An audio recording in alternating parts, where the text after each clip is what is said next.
सभी को जय जिनेंद्र। आदरणीय शंकर जी ललवानी अभी एक बात बोलेंगे। वो भारत के सबसे लोकप्रिय सांसद है। लोकप्रिय इसलिए कि सबसे ज्यादा वोटों से वो चुनाव जीतते हैं। और इंदौर में क्या होता है कि एक बार स्वच्छता का रिकॉर्ड बन गया तो ऊपर चढ़ता रहता है, इसलिए आपका ग्राफ भी हमेशा ऊपर चढ़ेगा, ऐसा मेरा मानना है। मेरा बोलने का तात्पर्य यह है कि विश्व गुरु और भारतीय राष्ट्रीय संत जो कि विश्व के सर्वश्रेष्ठ तपस्वी साधक है, अब उनके बारे में सबने बोल दिया है। मैं तो सिर्फ आपके माध्यम से भारत सरकार, माननीय प्रधानमंत्री मोदी जी के सामने यह बात रखना चाहता हूं कि हमारे गुरुवर वैसे तो कोई पद लेना नहीं चाहते, लेकिन भारत रत्न की एक उपाधि है, अगर आप उनको दिलवाएंगे तो निश्चित रूप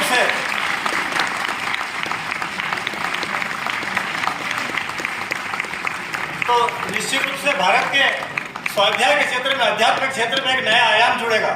तो और हमारे गुरु अगर होते तो वो तो कहते थे कि नहीं मुझे कोई पदवी नहीं चाहिए, लेकिन जो उन्होंने कार्य किए हमेशा राष्ट्रीय विचारधारा में किए हैं, राष्ट्र के साथ ही किए। उनकी जितनी योजनाएं राष्ट्र के साथ जुड़ी हुई है।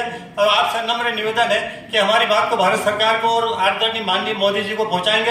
हम सब आपके साथ हैं और ये समग्र समाज की ओर से, मैं जैन समाज का नहीं है, ये समग्र इंदौर समाज की ओर से आपको निवेदन कर रहा हूं कि आप हमारी बात को आगे बढ़ाएंगे। माननीय शंकर जी ललवानी सादर आमंत्रित है। आदरणीय शंकर भैया को लेकर रितेश जी पाटनी और व्यापारिक प्रकोष्ठ के अध्यक्ष राहुल जी कृपया उन्हें लेकर आए।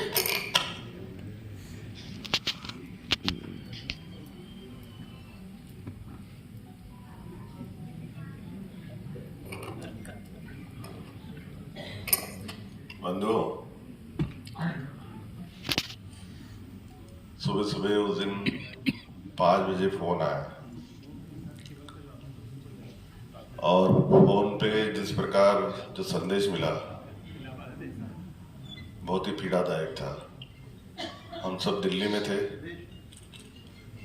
और दिल्ली में जब राष्ट्रीय अधिवेशन था तब पूरा अधिवेशन रोक के माननीय प्रधानमंत्री जी ने भावांजलि दी।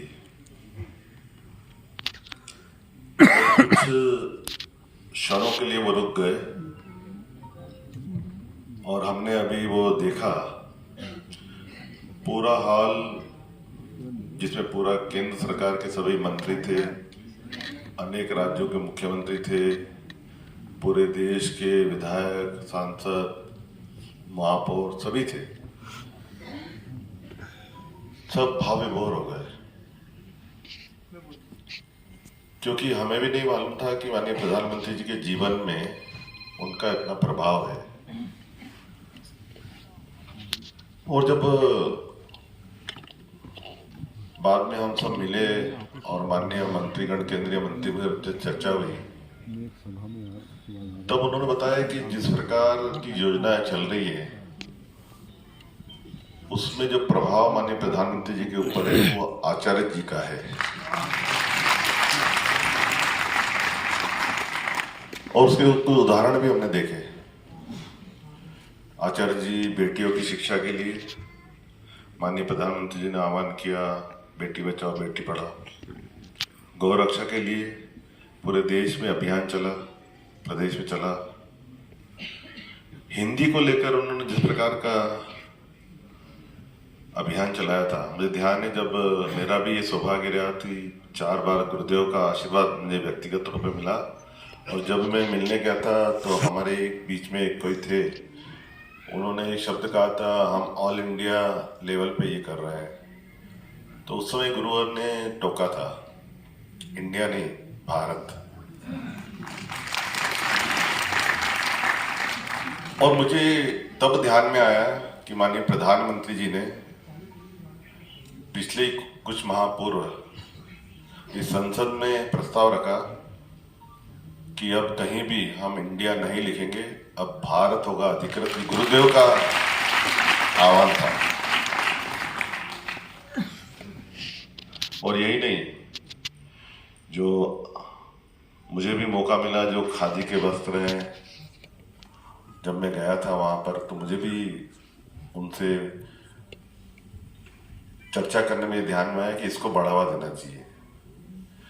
तो 2 साल पूर्व प्रधानमंत्री जी ने हम सब सांसदों से कहा कि सप्ताह में कम से कम एक दिन अनिवार्य रूप से आप हैंडलूम के बने हुए सामान, कपड़े उपयोग में लाओ।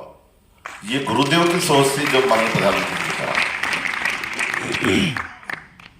तो इस प्रकार का व्यक्तित्व भले ही शरीर रूप से हमारे बीच में नहीं है, लेकिन उनके द्वारा किए गए जो काम है समाज के सुधार, जेलों में कैदियों की किस प्रकार के ठीक व्यवस्था हो, बेटियों को किस प्रकार से समाज में जोड़े, इंडिया ने भारत से अनेकों प्रकल्प उन्होंने चलाए।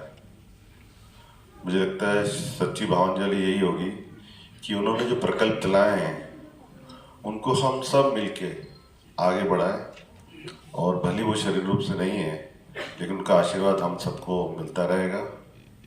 अभी जो एक बात रखी गई है, मैं तो कहता हूँ वो सिर्फ जैन समाज के संत नहीं है, इस युग के राष्ट्र संत हैं।